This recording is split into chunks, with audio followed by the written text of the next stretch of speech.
Welcome back, survivors. I'm the SurvivalVis, and we return to Mandibles, where we are very much towards the home stretch and the final few episodes of Mandibles. And this week, we are... Ooh, yes. Oh. Not quite able to go for double ammo on the Inutilus.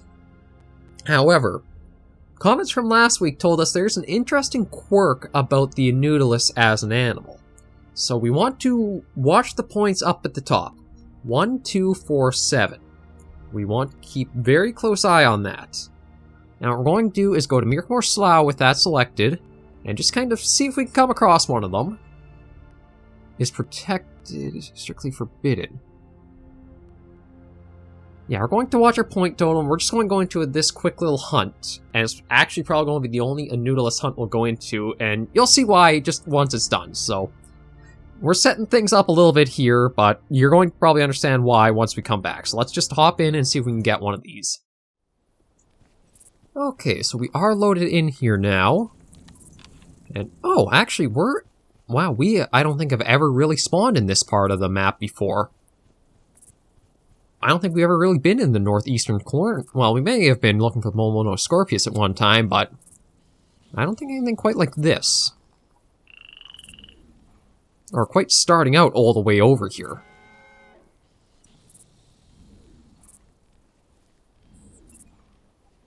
Actually, I can't even change the call.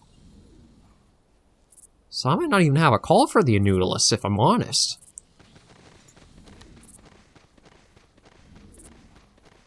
Okay, what was... Okay, something went scurrying off. It sounded... very close. I don't think it was... Like, that startled me a bit there, just because I couldn't really... Oh, there is an Inutilus up that way. Somewhere that way. Says it's supposed to be somewhere right around here. Okay, must be through the trees. I'd like to try to get a bit closer to see what it actually looks like, because we've encountered a lot of the dead ones when we went into the Hive. This is the first time we'll actually see animations and movements. And they do seem to have a very distinct call to them. We actually can't select the call ourselves in the... like going through the regular roster calls you used to be able to. Oh, there it is. Or was.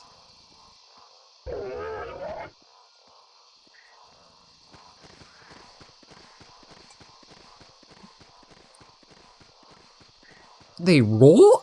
I'm sorry, they roll. They don't run. They roll as a ball? Really? That's really cool. Like, oh, everything just keeps stepping itself up from what we encounter.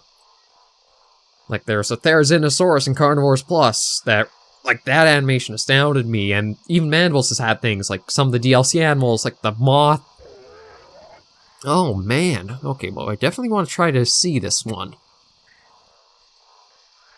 So that is really cool if that's how they kind of flee, as they roll up in a ball and just kind of get the heck out of Dodge. And I just don't know where it would have went. There's Mechanura up that way.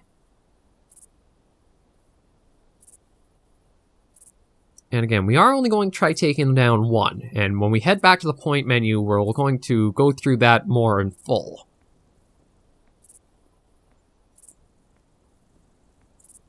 Let's just try and see.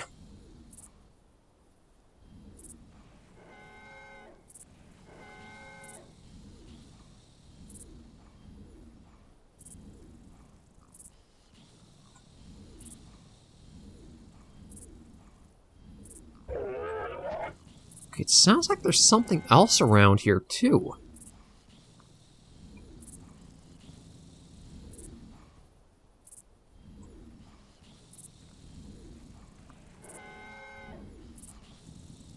I don't know if it's just ambience or what, but there's a lot of sounds I'm not used to hearing.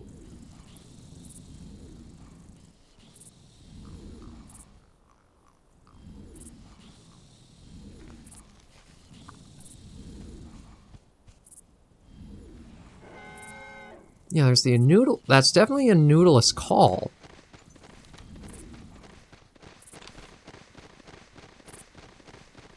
I think... Yeah, there are definitely multiple of them. You're one definitely up this way.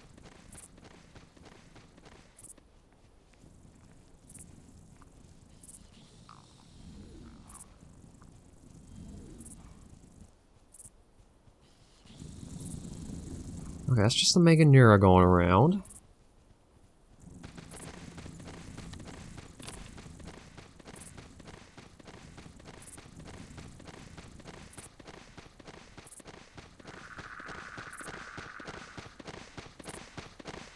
Yeah, there it goes. It really does just roll into a ball and just go on its way. Oh, jeez.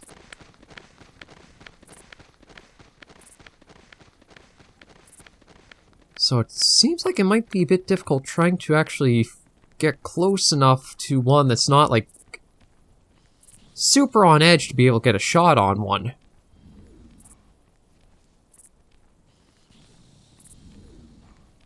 There's almost like that breathing that I don't know what it is.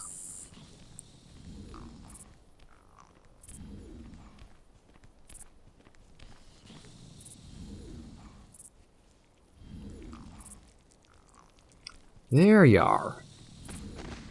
Oh, yeah, went into a ball. Okay.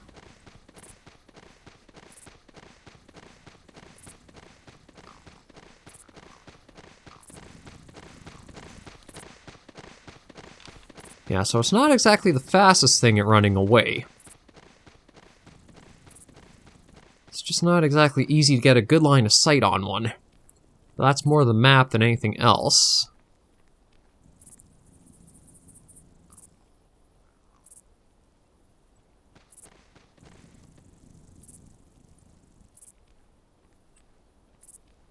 Yeah, there's not even a call. You can't actually call the Inutilus to you.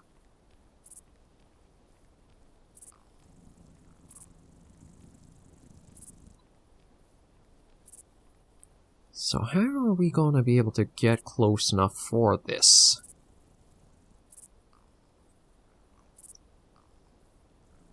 Okay, let's think.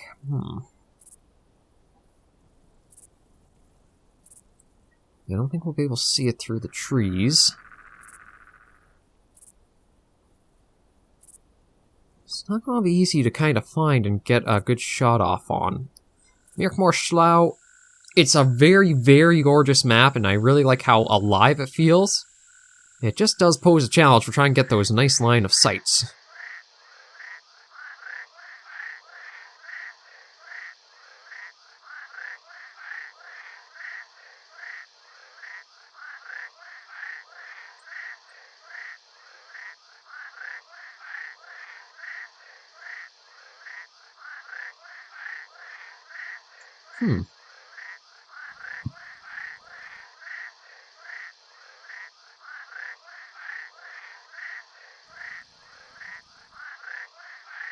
Okay, where might one of these guys have gone? It seemed like there was actually like 3 in this area, kind of clustered up, and we were running around a little bit. Oh, okay, so we got one somewhere up ahead this way.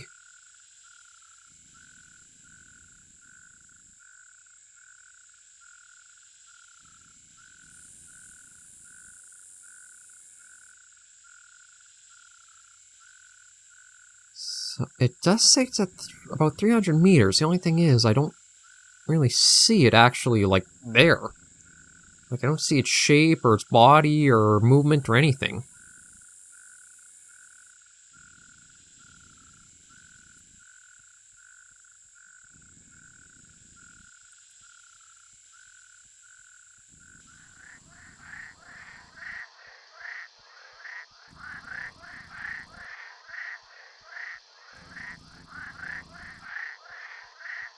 Oh. Okay, actually, I think... Yeah, that... Maybe it up there. Yeah, I think it is. Yeah, there it went. Darn it. This is actually going to be pretty tough to hunt, because we can't really call it in. So we don't have a way of knowing... Actually, a lot of stuff is against us now. The wind is always a pain in the ass for us, it seems. No matter what hunt, it always wants to turn to be against us, unfortunately. But this means we won't know where they are around us, and we can't, like, call them in towards us either.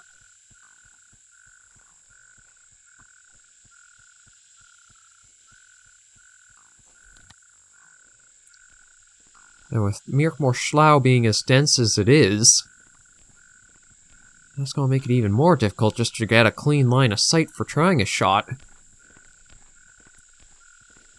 Very peculiar hunting situation for it.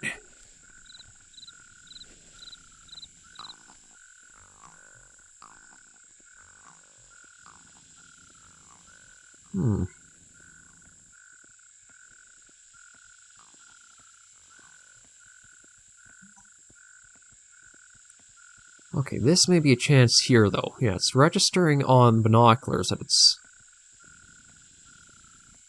somewhere out that way, so maybe we can get up high. We can see it with some distance.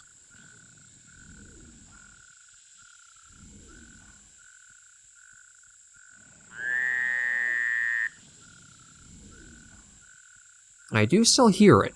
I just don't know where... Oh, that's one way we can pick out where it is. We just gotta listen for those.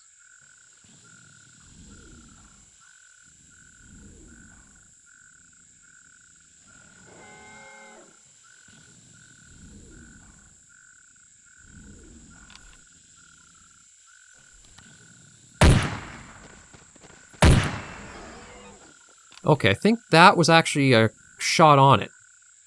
Because yeah, it stopped moving. Okay, so we got a shot and take... So these guys will go down with one shot from the railgun. And we're going to get a good examination of it as we come up here. But yeah, it's exactly what we saw in the Hive. It's just actually alive and moving. And they actually kind of roll up like a beetle. Well, I shouldn't say beetle, but almost like a millipede or a roly-poly and just roll about. They are a cool-looking design, but now we're going to head back to the menu. And remember, it was 12:47. Let's see what it is now. 11:22. These guys are the only animal on any mod that you will get negative points for both killing and tranquilizing. And I did look up a little bit, because I got curious about the comments of, like, is that really the case? Would you have an animal that does give you negative points? They do. And I can kind of see both sides of the coin. On one, you want to... It's kind of like a rare endangered species you're not supposed to go after. But on the other hand, it's a hunting game. Everything on the roster, you're kind of generally meant to hunt. Now, I think maybe because of how, like, the coding is limited for carnivores, like, maybe if you kill them, you get negative points, but if you were tranquilize them, you could get positive. But right now, just the coding, there's not a good way to differentiate the two. But yeah, it's the only animal that you will actually get negative points if you go and hunt on and take down. So we're not actually going to go after a single another one of these, because that was over 100 points lost from that. And I don't like that. I really don't like that. Like, yeah, we're pretty much down in what we could actually go for map-wise on Inutilus with the railgun. So, as much as this was a small little episode, it was good at showing off Noodles. And we are basically home stretch now. I am feeling like next week or the week after maybe our final episode of Mandibles. I don't really have that much more to show off, to be honest. We have a challenge to try doing, which is Inutilus Mortal Zone. Aside from that, other than the DLC animals, which I may even just kind of leave over because there were only a few left to do, and if you guys want to actually see what they are too, that gives you some incentive, but yeah, we are towards Mandibles' very end here. I think a couple more episodes and the series will be at rest, because that'll actually put us up to 38 from here? 38 episodes. Holy crap. It's been quite a journey. And I can say I think their series to replace Mandibles will be Carnivores Genesis. I've been looking through a lot of the mods that are on Mod Database. We really have covered a lot of the really big ones and the ready ones that are at a point of being able to be covered, so it does look like it's going to be slimming down quite a bit to what variety we have available. Like JPR, we will go to Jurassic Park Hunter Legends, because that, again, seems like a very smooth transition there. Carnivores Plus is still going well and have quite a while to go with that before we're probably through all of that. So it's just what could follow up Mandibles, and honestly, it's going to be tricky to find, but I think Carnivores Genesis may be a good try at it. At least it's something a little different. So that's what I'll replace that in a couple of weeks, but if there's anything you guys want to see before this truly wraps up, be sure to leave them in the comments. As I say, I only have like 1 or 2 weeks I can imagine left doing stuff for Mandibles, so if you want to see anything done on the channel for it, be sure to leave that in the comments, because this might be the only chance you'll get on there. But we'll leave the episode here. If you do like the series, be sure to leave a like and a comment down below. Like, say, feedback, requests, anything, you leave it. I try to respond as soon as I can to it. And I'll hopefully catch you in the next video. Please remember, as always, survivors, to take care and stay alive.